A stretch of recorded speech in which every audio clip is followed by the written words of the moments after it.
Suppose आपण business start करतोय तर मिनिमम एखाद्या व्यावसायिकाने किती दिवसाचं वर्किंग कॅपिटल ठेवलं पाहिजे त्याच्याकडे स्टार्ट? आता कसं असतं की तुम्ही जो काही बिझनेस करताय, आता B2B बिझनेस केला तर प्रॉब्लेम हा आहे की तुमचे पैसे अडकू शकतात. बिझनेस टू बिझनेस, तुमचा क्लायंट जर बिझनेसमॅन आहे तो काय म्हणणार की तुम्हाला साईड किती दिवसाची. कॅश जनरेटिंग बिझनेस आहे का तुमचा?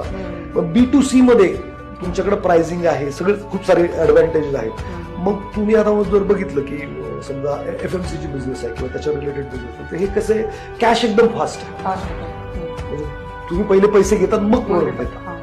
पण B2B मध्ये गेलात, B2G मध्ये गेलात, गव्हर्नमेंट बरोबर तुम्ही गव्हर्नमेंटचे कॉन्ट्रॅक्ट घेतात, तो पैसे तुमचे अडकणार. मग या केसेसमध्ये तुमचा बिझनेस कोणत्या टाईपचा आहे याच्यावरती डिपेंड करेल की तुमच्याकडे किती कॅपिटल असणं गरजेचं तो बिझनेस सुरू करताना. हा अभ्यास खूप महत्वाचा आहे.